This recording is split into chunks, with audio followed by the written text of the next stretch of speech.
I'm Scott Allen Miller. It is the 23rd of October, 2023. This is my vlog of daily life living in Leon, Nicaragua. Today we're going to be answering some viewer questions. It's a little bit different. It's not so much a Nicaragua question, but we're going to put it into a kind of a Nicaraguan U.S. context because that's kind of how it's being asked. And the question is going to be about guilty until proven as an innocent, but in the American context, we're going to give a Nicaraguan context and a world one as well. Plus, we've got a little comment from Joe Mar about the moving on, coming to Nicaragua and then moving on over time. We're gonna address some of that, and I'm doing it from here in my office because I just had a chance to do something a little bit different, and I like getting variety. And I did the interview a few days ago, or in your time, it's going to be in the future, but I just did interview with Jack Pittman, and I did it from my office using the GoPro 9 like this.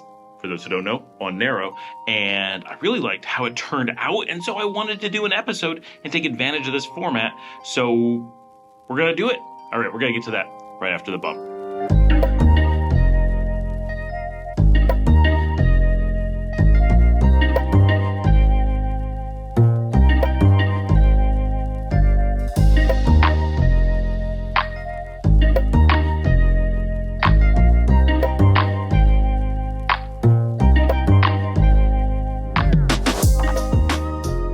Welcome back, everybody. So let's just jump right into today's question for October the 23rd. Michael Rivas asks, and I have it on the screen way over here.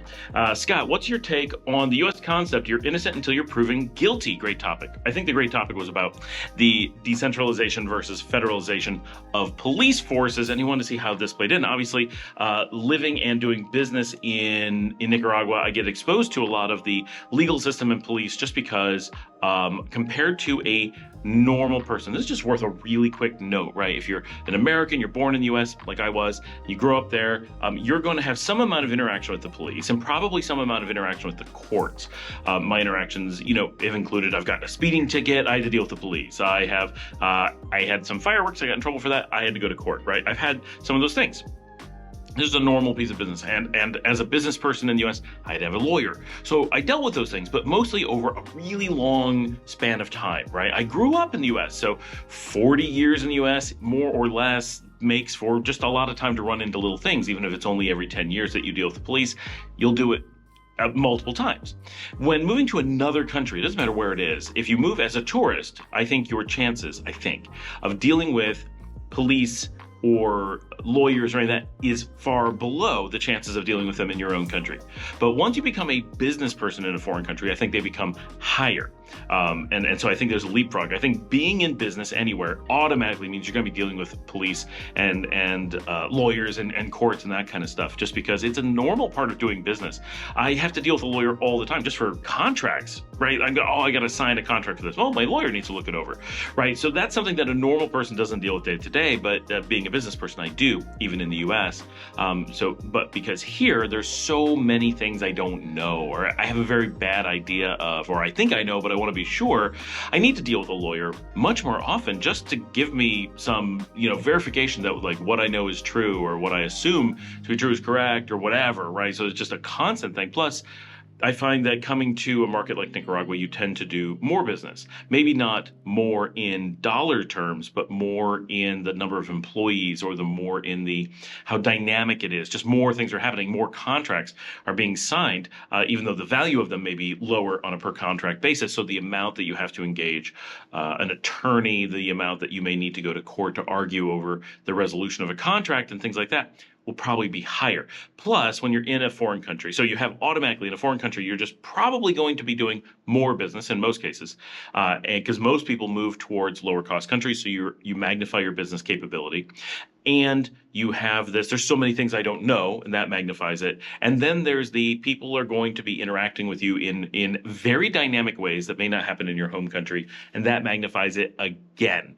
And by dynamic ways, I mean you're more likely to have someone try to scam you. You're more likely to have people come out of the woodwork with really interesting projects, not necessarily bad ones, that are just going to have you do more things, right? You just gotta have so much more opportunity because you're bringing a foreign investment, a foreign know-how, a foreign skill set, whatever, into the mix.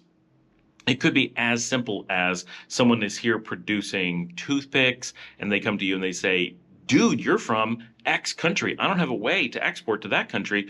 Would you be interested in partnering with me? Because you can be an importer in that country. I can be an exporter in this country. And together we can do that. It doesn't matter where you're dealing with, that kind of stuff could happen, right? And so you may find yourself as an importer of something you never imagined you'd be involved with simply because you're in the right place at the right time and offered the right nationality and possibly experience to make that possible. So you're going to have a lot of these interactions naturally. So don't be afraid of that.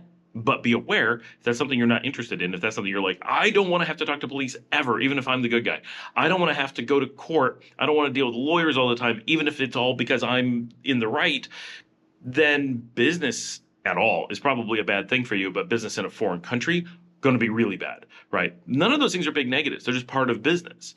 And so I'm not complaining about them. I'm informing you that these are things you need to be aware of that could be things that you like, dislike, need to deal with, and why these questions come up and are important when dealing in a foreign country, especially like Nicaragua, where all of these things are potentially quite a bit different than they are in the US. So the question today is really about, we say guilty and not guilty until proven innocent, but the general term for this is actually called the presumption of innocence. And so let's talk about first, because the question is, what do I feel about the US concept of that? And I think to explain that, we have to tell it in a global context. The US does not have a context of this on their own, but I think that's going to come as a surprise for a lot of people. So what is the very first thought of the US concept of presumption of innocence?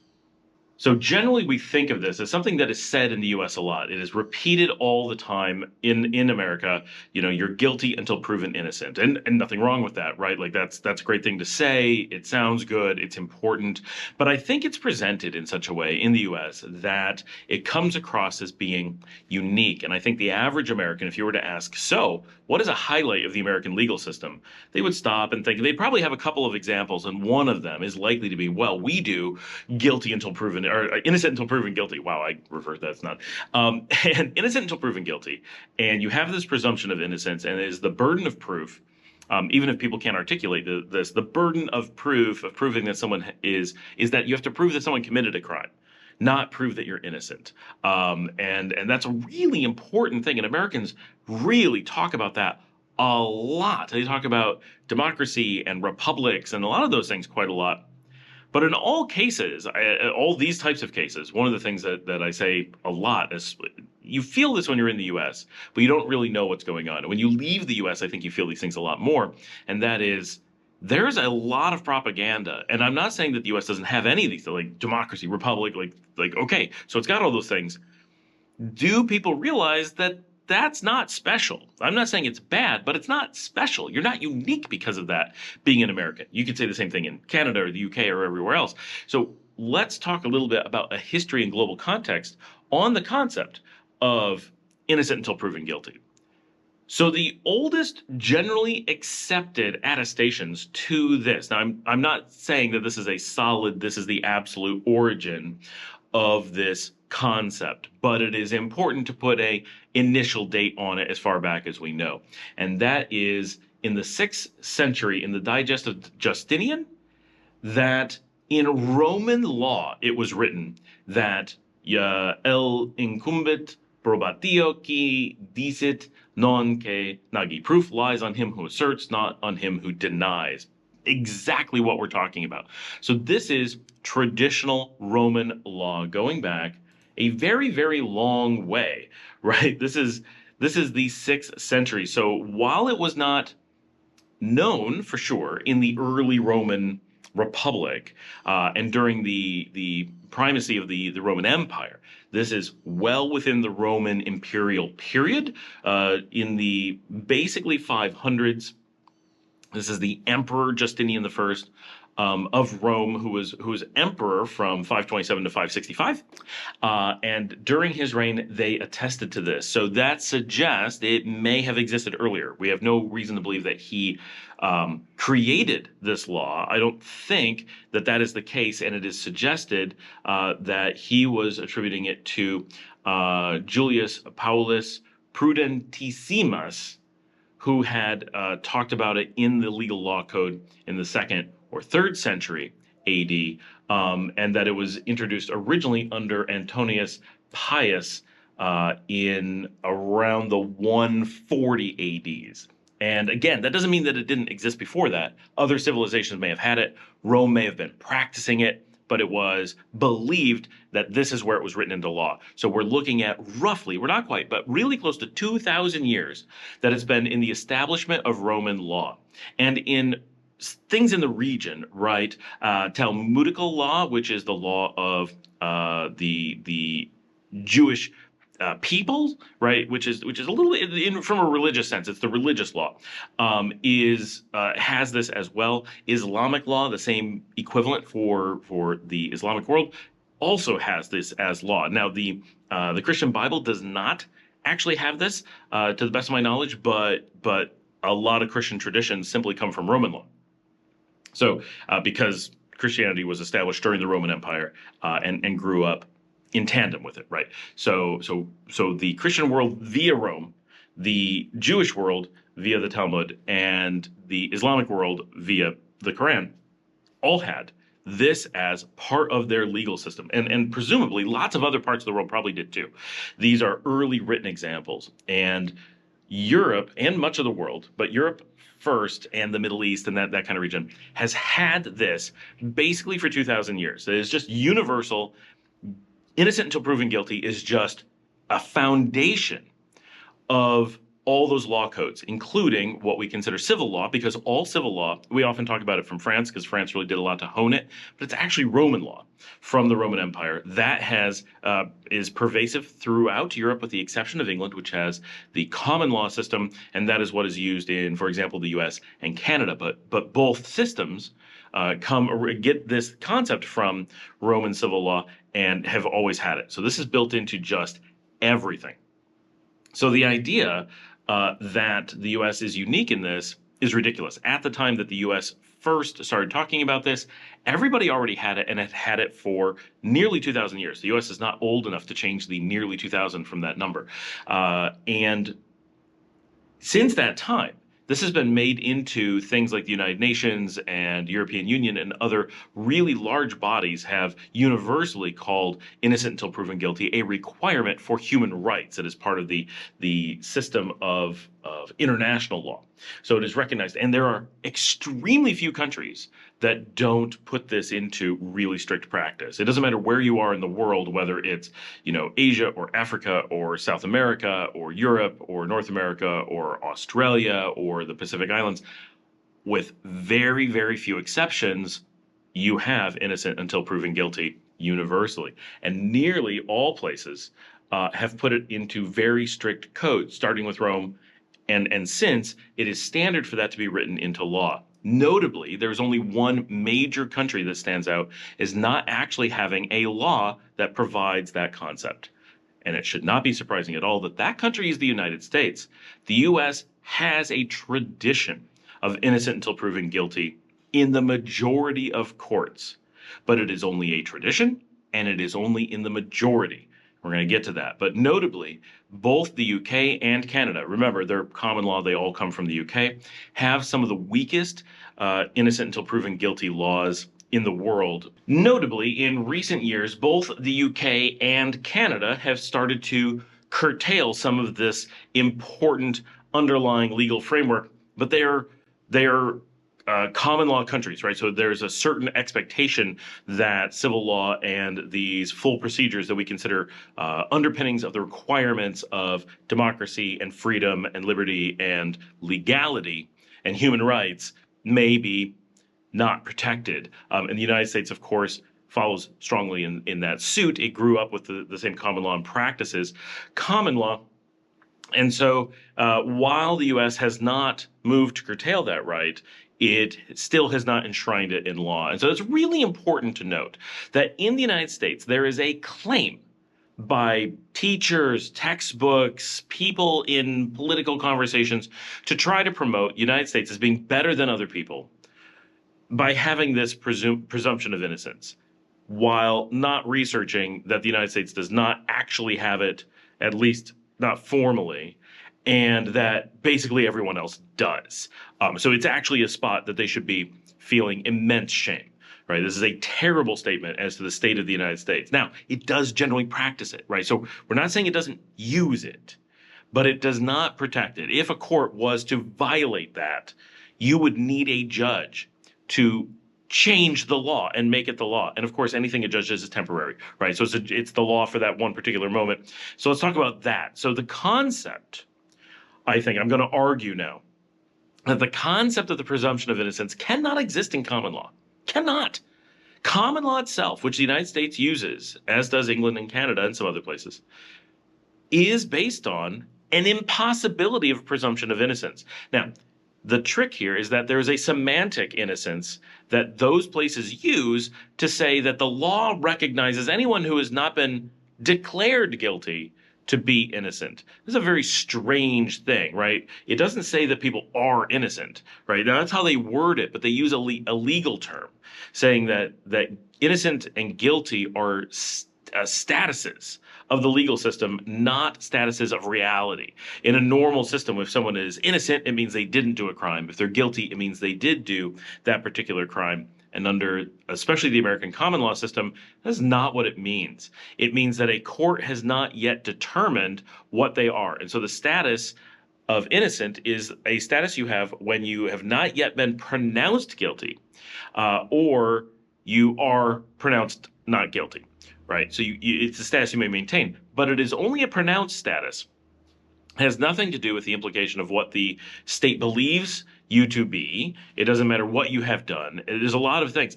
And so it's easy to use that to produce the phrase, well, you're innocent until proven guilty. Yes, because we call anyone who hasn't been proven guilty innocent, but it doesn't make you innocent. It doesn't mean that the system treats you as innocent.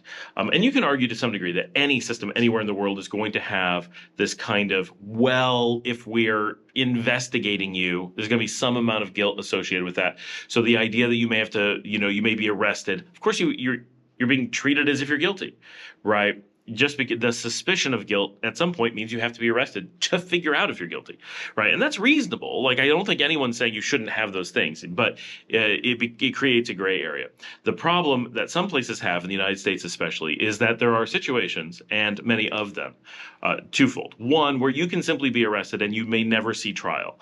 That is a real problem, and supposedly it's not supposed to exist because of this presumption of innocence. But because there isn't actually a presumption of innocence, there's actually legal components in the United States that allow that to happen. So that's a real thing that can happen, but it doesn't generally happen. So we kind of ignore it because it makes us feel bad, but it's really how things work. There are many people, especially juveniles, and famously, I believe Rikers Island in New York was being used as a detention center for people who were innocent, but detained as if they're guilty. And so this is a very important concept in the United States, that you can be arrested, imprisoned, and sentenced to, or unofficially, right? It doesn't require a judge to say you're going to serve 20 years. You simply go to jail and stay there until which time they decide to release you. And they simply say, now you're free to go. And they don't call it incarceration, but you've been in jail for potentially a really long time. And I have personal friends who've had this happen in Canada, right? So it's not unique to the United States, but the common law system allows for this leeway in putting people into prison without having found them guilty of a crime, and in some cases without even the suggestion of there being a crime that they were arrested for. So that's the first piece, that you can and regularly do, not commonly, but it happens on a regular basis, mostly due to the simple size of the country, that people will face indefinite incarceration without being declared guilty.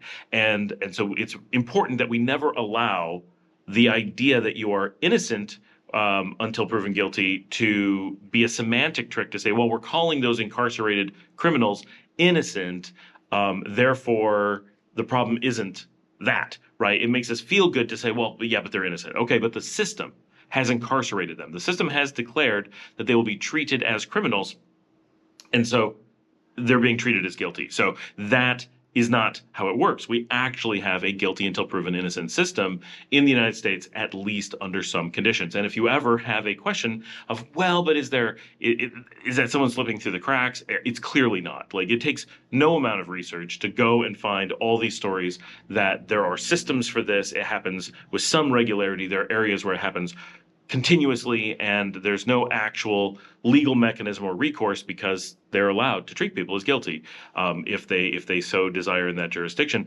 But if you want to take it to another step, if you can't accept all of those things, then it only takes looking at places like Guantanamo Bay that exist for the sole purpose of incarcerating and torturing people who have not been found officially guilty. It is for the incarceration, imprisonment, and torture of people designated as innocent, right? And so we either have to say that the United States treats all people are always guilty because innocent is just an American word for guilt, which is basically what we're seeing. And that's a reasonable way to look at it, right? All people are guilty under the American system. There's no such thing as innocence.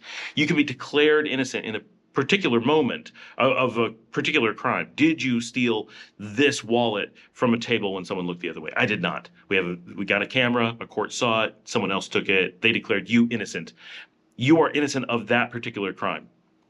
If you were unable to prove your innocence and you were likely there, it's very easy that you would be ruled as guilty even without evidence, right? And that would be, right, that you were treated as guilty. You had to prove your innocence. The burden was on you to prove innocence. And you hear this all the time, right? And someone was just released in Florida after serving 16 years for a crime they were across town when it was committed, could not possibly have done. And yet a jury found him guilty and incarcerated him for a long time. Clearly, without evidence, right? There could not be evidence given that he was in no way associated with the crime. And so he was treated as guilty by everywhere in the system. And even once they knew he was innocent, and this is also often the case, it is a very heavy burden to get accepted proof that someone is innocent, even when you can easily prove it. That to get a court to listen and use that evidence can be an uphill battle. That's also important to understand. So you're clearly not innocent until proven guilty. You're solidly guilty until proven innocent in a very large number of cases where it matters.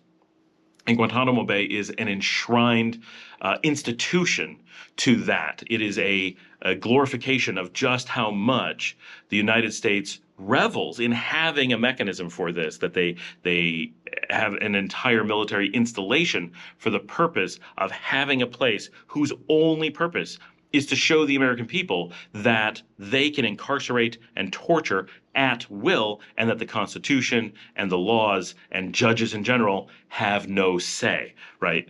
In some cases, you have jurisdictions where a judge could intervene, right? And you have some where someone might apply the Constitution and come up with ways to make that take effect. But it's a demonstration that even though that is American soil, that is an American military base, the U.S. treats it as sovereign, it is held by military convention, it is in no way under Cuban law, it is under American law, and American law absolutely protects.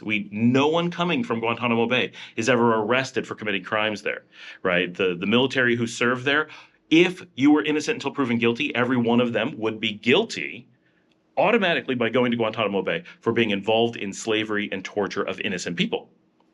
They are not treated that way, which tells us, beyond a shadow of a doubt, that the United States government does not recognize the concept of innocent until proven guilty whatsoever, and or innocent is a reference to guilty people, and they're just misusing the word to make it sound good. Okay, so that's the first piece. That's just, it is what it is, and there's really no argument against it, because you can look at it anywhere. It happens in New York, it happens in Cuba, it happens under U.S. law. There's no recourse, right? You can't argue that they're supposed to be innocent until proven guilty. That's not a law you can argue as protection. You can hope that it'll be applied by a court, and most of the time it will. That's the best. The other important piece is that in order to have the concept of innocent until proven guilty, and this explains the everyone is guilty all the time thing, is that you have to have a set of laws that are known and public and defined. And you have something against which to say you're innocent or guilty. But under common law, and especially in the United States, but certainly in all common law countries, the way that the law works is the laws are not actually written. What are written are suggestions for laws. We've talked about this before in the show. The Congress can pass a law, and even one that curtails the power of the Supreme Court. But the Supreme Court can choose to honor that law or not. It is at the court's discretion. The court can make a new law at any time, after an act has happened, and it can ignore any law that it wants. And we say that about the Supreme Court, but that goes for other courts as well. Every court has the power to determine the law after the fact. Now, a higher court can look at them and say, you did something stupid, you did something ridiculous, you did something for the wrong reason, we're going to override it, right? So there's some checks and balances to the system to some degree, right? Your local Yahoo judge may just go out, he's just elected, has no experience, doesn't know what he's doing, comes out and does something absolutely crazy. Well, you can appeal in some cases. However, there's a lot of power for those local judges to incarcerate people and make it that they don't have the right to an appeal, that they don't have access to that process, because people can be incarcerated for anything. Right. So you can, and this is really the case. And the United States has enshrined this. The Supreme Court looked at this in the last couple of years. There was a judge in Tennessee who was sending police out and having them arrest children for things that were not laws on the books. The judge was making things up as they went along, but they're allowed to, right? They're a judge, they can do anything they want. There's no law over the judge at this level, right? There are things like racial hate crimes. Even a federal judge can't be involved in that, right? That there are law until you get to the Supreme Court, then they can do anything. But the local judges, they're supposed to be held to this, so there are ways to go after them should that happen. But if they were not involved in a hate crime, they just didn't like children, because children don't qualify for hate crimes, and this judge was having children arrested for having childhood arguments, or things that are completely legal, that are absolutely, there's no law against it, they did nothing wrong. But the cops were allowed to arrest them because a judge told them to. And so they would arrest them for no crime. They would take this innocent child who had no crime, even accused of no crime, take them to court. And with there being no crime, the judge would declare them guilty of not committing a crime. Or depending on how you look at it, right? It's all semantics. Then the thing that they did, being a child, became a crime after the fact. It didn't matter what they did or what the law was at the time that they did it. The judge doesn't want them to be free, so the judge declares their existence to be a crime, and that's completely legal, and sentence them to any jail sentence that the judge wants, because the judge made the crime, they also make the punishment, right? And so this complete autonomy to simply create a law, not just create a law, but this is really important, to create it after the fact.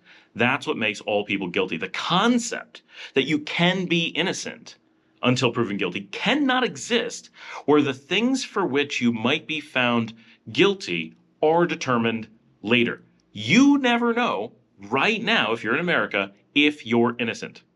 You can't know that, right? Innocent in a you can't be incarcerated sense. You can we're not considering mistakes, right? Mistakes can happen.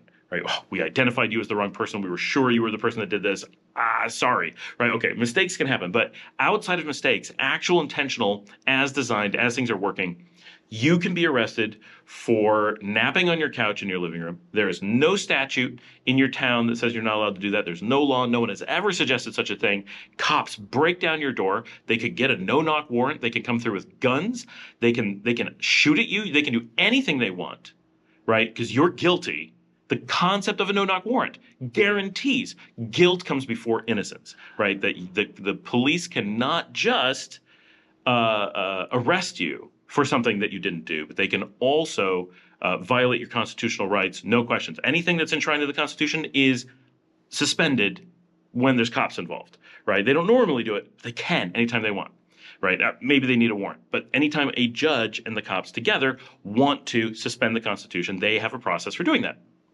You don't have a right to property. You don't have a right to be innocent. You are not innocent, right? You don't have a right to your home. You don't have a right to defend yourself. All these things, right? You have people who are coming in with weapons. They kick down the door. They grab you off the couch and they arrest you. If they decide, they don't have to, tell you what you're being arrested for, right? They can say, for sleeping on the couch. You say, that's not a crime. They'll say, that's not for you to decide. And it is not for the lawmakers to decide. It's not for Congress to decide. It's not for the city ordinance to decide. The judge will decide whether or not that was a crime later, and then we'll decide if you did it or not. But we just caught you on the couch, so you got a lot of eyewitnesses that you were doing this thing, so we don't have to determine if you did the thing. We just take anything that you did and determine if that is a crime after the fact, right? So because any given thing can be illegal after the fact, all people are at best in an unknown limbo state of being innocent or guilty. They clearly cannot be innocent because even the people don't know if they're innocent. It's Schrodinger's cat is the best case scenario. The reasonable scenario is all people are guilty all the time, and it's just whether or not the system decides to prosecute you. But if you want to make a really esoteric argument about it, you could say it's Schrodinger's laws that you never know if you're innocent or guilty until a court decides if you are. But and what constitutes innocent or guilty, or what things constitute a crime. And so that's the system of the United States, and it's the worst I know of really anywhere in the world. Now, the laws that they use are not the worst. They have some pretty good laws in general, in many cases. Unnecessarily convoluted laws. Absolutely. It's some of the worst for convolution that you will ever find. But from what the laws actually are, they're pretty middle of the road to good for the most part. Whereas there are some systems that have much better legal frameworks, but the laws are absolutely ridiculous. So, you can't win them all, in that every place is a different mix of things. And in some cases, we're talking about how corruption plays in. In some places, we're talking about how a system is designed to, it's impossible to have corruption in the American system because the system there's nothing to corrupt. It itself is kind of the ultimate expression of corruption. Right. The idea that there is no legal framework to protect you and that you are always only free to go at the whims of a capricious state, which doesn't even necessarily monitor the people that are making those decisions. The individual people get to make some pretty unbelievably huge decisions. So we're not talking about conspiracies. We're not talking about a huge systematic oppression. We're talking about random individual people in power in tiny jurisdictions who technically have kind of unlimited power to do really crazy things, and for the most part don't, but can, and you always live in fear that at any given moment they might. And things like they could just come seize your house, or level it, or shoot you in it, are all things that your local judge may be able to have done.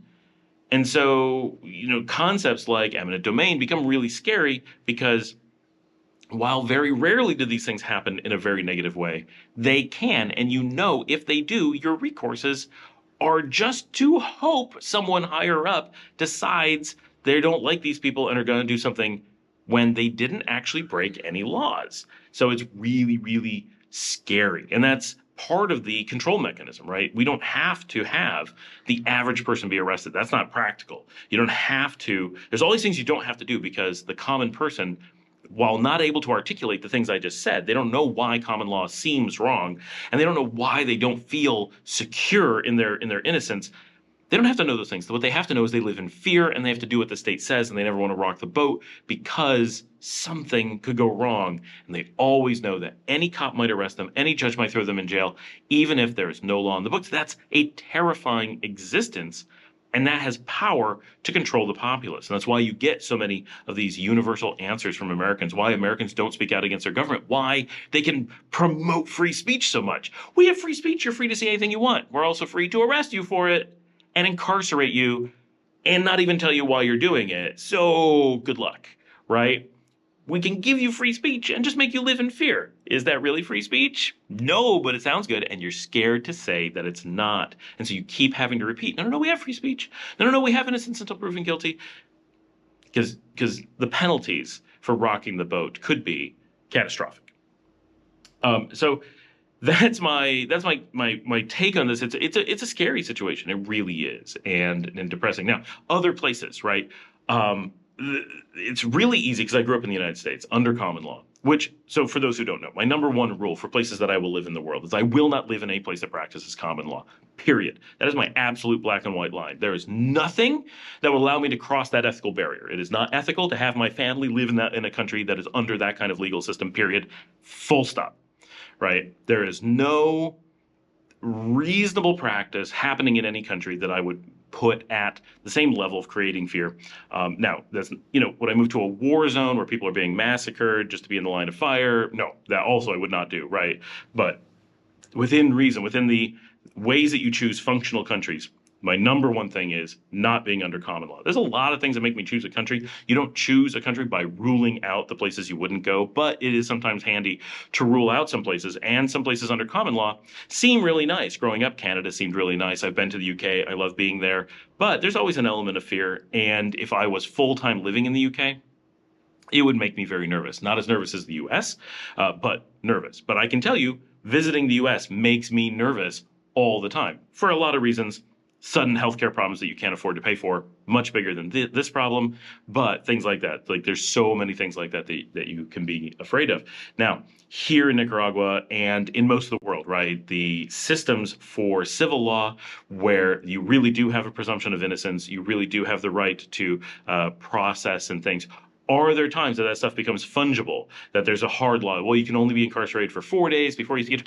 Those things are probably a bit mushy. Well, you could end up for a week or two. Yep, that's probably true, right? I expect that a lot of places say it's supposed to be 4 days. Well, it could be 10 days, but is it indefinite? Are you going to be arrested and spend the rest of your life in jail? While trying to figure out what they're even arresting you for. No, not very likely. I don't know any country that does that. There must be some, right? But that's not something you're likely to experience. So no system is perfect. And that's kind of why we're talking about the US in this context, not just because that's what the question was asked. That is what prompted this. But the issue that I have here is that one, I don't have tons of practice in the legal systems of a lot of different countries, and that they're all going to have problems. Absolutely. Legalities are complex. They're difficult, right? So there's reasons why common law went the way that it did. The idea mostly is that the rich can be protected and the poor can pay the price. It is generally recognized that common law is based on a lot of feudal law, and the purpose of a lot of decisions under feudal law was to make the nobility untouchable. And that's why we see in practice that in the United States, the rich really do work with impunity, while the poor people who have very few resources often go to jail for crimes sometimes committed by the rich. Why it's considered a pay-to-play system. Right? Your freedom, your sentencing, everything is based primarily on your wealth, then on your race and gender and things like that. But every piece of the system looks at how much money you have, how affluent you are, how much fear you can put into others, and the law changes based on those factors. And it's to a point where it's expected to be how it is, and that's because it was based in a system where that was its purpose. So that makes it scarier in that way. But other systems have other problems that are just harder to articulate because I didn't spend so much time living in fear of them. But I can say, beyond a shadow of a doubt, that Nicaragua checks an important box for me of not being common law and having a legal system that, of course, all legal systems are kind of scary, right? Because they're there in case you do something wrong to do something about it, right? So there's always the courts. But in Nicaragua, I feel very strongly that the court is there to protect me, that the court is there for my purposes, that they're not out to get me. And if something bad happens, it's not because it's the system, it's because of corruption. And then there's something you can go after. In the United States, I don't feel like there's ever something you can go after. I've had some really horrific things happen to me from the legal system in the United States. I've had to deal with corrupt courts and corrupt cops in not little things, not like, a few dollars here or there, bring me a donut, go buy me breakfast, pay me off, but really major crimes happening using the legal system to protect literally organized crime syndicates. And in the United States, I literally had no recourse. There's no one I could go to. Going on the news, which I did, got me nothing. Getting the lawmakers involved got us nothing. They were powerless as well. The judges and the cops were above the law. They were above the state, and they're untouchable. And that is a scary situation, knowing that if something goes wrong, you have literally nowhere to turn.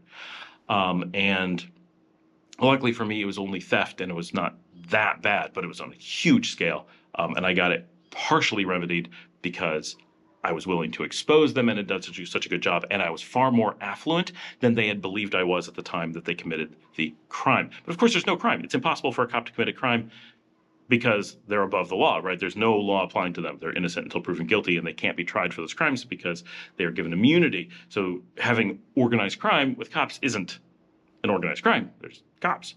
And you just hope that they work for the good of the people, but that is at their discretion. So it's a scary situation, and people live in this state of fear all the time. And so having experienced that, I know that I'm terrified of having to go back to that. I'm terrified of that scenario. And it's not something I'm willing to subject myself or my family to, but living anywhere else, there's always those concerns. But I can tell you, beyond a shadow of a doubt, I feel dramatically more comfortable in Nicaragua and in other places that I go. Again, this is not about that Nicaragua's good. It's that the U.S. really shines as a bad beacon, right? Or it's a dark spot, the opposite of shines, in this area. When it comes to legal protections and illegal equality, very few places compete with the U.S. for how bad that is. And Nicaragua falls into a category of reasonably good, along with a lot of other countries, all of which, from a legal framework perspective, I would be perfectly happy to live under. All right, on to other topics. Joe Marr, who is on the channel for quite some time, I believe, commented on a talk about businesses failing, because I talk about this a bit because people ask. And he says, just as many businesses tend to fail in Nicaragua. Absolutely true. I would say more fail in Nicaragua than anywhere else. So we're talking probably about the statistics from the U.S. that about 85% of businesses fail before they really get their feet under them. I'd say in Nicaragua is probably 90, 95%. The point there is really that the U.S. has some of the highest success rate in businesses, and the fail rate is like 85%. So it's important for people to kind of look, well, I'm going to beat the 50% number. Well, that's not what you have to beat. And you have to beat it in a place that's much harder than the one. So that's the background to that. He's correct. Yeah, no, I think Nicaragua definitely has a higher failure rate than in the U.S., especially for Americans, right? Nicaraguans investing in Nicaragua, I think, have a much closer to the U.S. If you're an American investing in the U.S. in a business, or a Nicaraguan investing in Nicaragua, I think the Nicaraguans have at least an equal chance of success. The success is lower, but so is the investment. But an American investing in Nicaragua, the chances of failure go up astronomically. If you have only a 15% chance of success doing it in the United States, I would say, as an American coming to Nicaragua, your chances of success drop to closer to 2%, right? 1 in 50 businesses run by an American will make it to the point where they become profitable and stable. Even that, as I say it, sounds unlikely. I bet it's more like 1%, right? But it's really dramatically different. And he said, Scott, I truly enjoy your videos, your factual info, and I've checked several statements from previous video you've made, all factual info, all true. Thank you. I like it when people actually fact check me because, I say things that people think are crazy, and then I'm always like, look, I fact check these things. And if I'm wrong, I want to know, right? Now, if it's opinion, I think Nicaragua is beautiful, and you say, I think it's ugly. Well, I don't want you to just stop being negative. But if I say, Nicaragua has 8 million people, and you say, I looked it up, it has 7, I'll be like, oh, sorry. Yeah, it does have 7. That's good info, right? Let's get that right. So I do actually appreciate being fact checked. Most people don't like that. And I'll point out that I was at dinner with my wife last night, and I said, we're discussing American football with a Nicaraguan who had never seen it before and really didn't know what it was. And she's new to it. She's like, okay, I just saw this thing that apparently they play it in America. I don't really know about it because it's not popular here, but they do show it on TV. So I'm surprised how little she knew, but people don't pay attention because it's completely uninteresting. And I said, it's really stands out as one of the sports that has the least play time. It only has 5 to 11 minutes of gameplay per game, and the rest is just filler, waiting for things or whatever. And my wife immediately, and she always does this, right? Always, quite often does this, calls me out and is like, that's not really, you're exaggerating. I had looked it up previously, and I pulled it up on my phone. It was 11 minutes was the estimated number on the dot, right? So I'd said 5 to 11. Yeah, I got it within the range. But she was like, it's absolutely longer than that. It's like 30 minutes, like whatever. 11 minutes, right on. Fact checked. And I often, she'll tell you, and my family refers to it as Scott Allen Millering things. Scott Allen Millering things, get my own name wrong. Because I'm always looking things up. When other people say things, I fact check it constantly because I would want to be fact checked. I don't want to say things and be wrong, right? I know that I will be wrong, and that sucks. I don't like that. So the sooner you fact check me and correct me, the sooner I'll start getting it right? So yes, you're encouraged to fact check me. You cut like a knife, whether it hurts some people or benefits them. Wait, oh. In the middle of that is the whole thing I had the point of, and I managed to skip it because I looked away. The second line, I'm afraid to see this man moving into greener pastures. And I think what he means, moving on from Nicaragua. And so this is always a risk, right? That we're going to discover some place we like more or something that's a better opportunity for us, and we're going to move on. And of course that could happen, right? We lived in a lot of places and came to Nicaragua. So all those other places we lived in, we moved on to the greener pastures of Nicaragua. So that's legit. right? I understand the sentiment, and it's a true fear to some degree. But I've had, I was in Guatemala last year, and I absolutely love Guatemala. I think you guys watching the show know how much I'm passionate about Guatemala, and if I wasn't living in Nicaragua, I'm there, right? That's my next place, but I'm not there, and this is important. Um, I know right now, if I made the judgment call that I want to be in Guatemala, I could be there next week. I could be there within a few days with the family and the dogs, completely move, get a long-term visa, and be good to go, right? I know that I can do that. And every day I don't do that, right? Because Nicaragua is where I want to be. I love Guatemala. I love a lot of places. I love Panama. It was great to live in. I would take Guatemala over Panama these days.